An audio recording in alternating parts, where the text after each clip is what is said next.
ناظرین اکرام، جب ڈاکٹر ذاکر نائک کے غلیظ عقائد کے بارے میں کوئی بات کی جائے تو لوگ کہتے ہیں کہ دیکھیں جی اس نے اتنے لوگوں کو مسلمان کیا ہے، لیکن ہم نے تو دیکھا کہ پاکستان میں مسلمان بھی آ کے غیر مسلم ہو رہے ہیں۔ مثال آپ کے سامنے ہے کہ یہ لڑکا مسلمان ہے اور اس نے ڈاکٹر ذاکر نائک سے سوال کرنے کی خاطر اپنے آپ کو غیر مسلم شو کیا، عیسائی کہا، اور کہا کہ اگر میں نہ کہتا تو مجھے سوال کرنے کا موقع نہ ملتا۔ میں نے جھوٹ بولا کیونکہ مجھے ابھی جلدی گھر جانا تھا، تو سب سے پیچھے لائن میں کھڑا تھا۔ میں نے بولا کہ یار مجھے موقع ہی نہیں ملے گا، تب سوال ہو گیا۔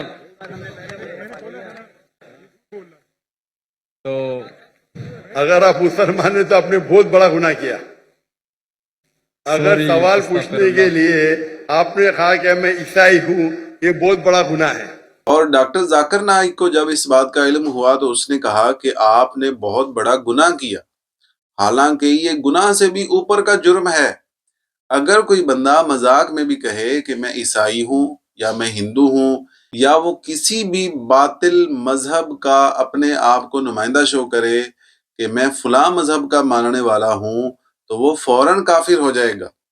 یہ نہیں ہے کہ وہ صرف اس نے گناہ کیا، نہ، اگر وہ جھوٹ موٹ بھی کہے کہ میں عیسائی ہوں تو وہ فوراً کافر ہو جائے گا، دائرہ اسلام سے نکل جائے گا۔